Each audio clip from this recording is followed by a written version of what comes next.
So really the Mr. Cooper brand has done very well at getting out and kind of washing away the Nation Star brand. And also to that point, I mean, even though we went and talked earlier about the example of clients see us as being pretty dynamic with, going after consumers for refinances or opportunities to do cash out, whatever, they also say, you know what, we will say it to you in one token, but we'll also say we hear you do a very good job servicing loans. So it's not like they're saying we provide that service. It's just that they know that we're really always looking for opportunities to provide opportunities to refinance the consumer.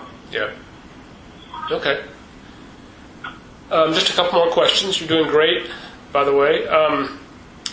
Knowing the leadership of the company the way you do, and I'm kind of thinking across correspondent and wholesale, what do you think is going to be the biggest challenge in getting the leadership of the company to reach kind of conviction about what Mr. Cooper can stand for in this space?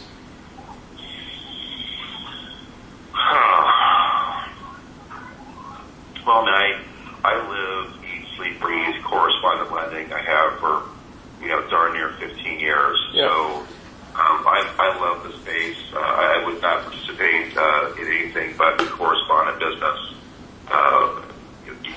given my druthers. So I'm passionate about it. I think from a company standpoint, it's a great way to acquire a servicing asset.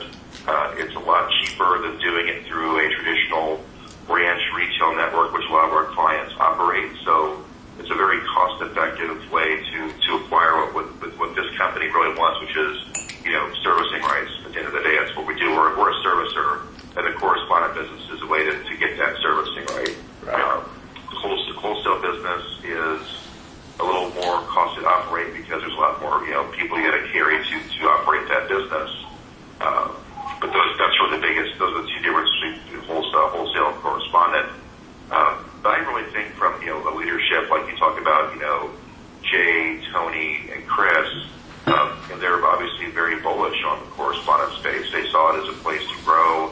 I think they purchased Pacific Union because there was a good servicing asset to be had. There was a lot of uncommon clients they could instantly have in stable, and a built-in sales team that can go out and obviously secure a lot of product and generate a lot of market share. So and the markets respond to that too. So I think from a leadership standpoint, we see that, hey, this was the right transaction to do and the right place to be. So I feel that they are very bullish in the business, and I feel that they have given us their full support, which gives us confidence, coming together as a new company.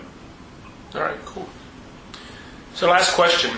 This is just kind of a first impression or first reaction.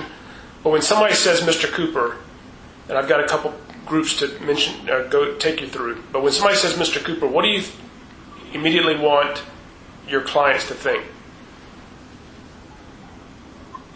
Well, I mean, obviously we rebranded the company Mr. Cooper because people look at doing business with us as having a relationship with other people. So first and foremost, I want people to think of quality of people, strength of relationship, when they think of Mr. Cooper.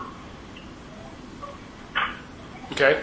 And what do you want competitors to think when they hear Mr. Cooper? I want them to be scared. I want them to know that there's a group of people who are consummate professionals who are awake before they are, thinking ways they can get more market share and more business from the clients who occupy the mortgage landscape and sell loans to correspondent investors. Okay. And last, what do you want team members to think?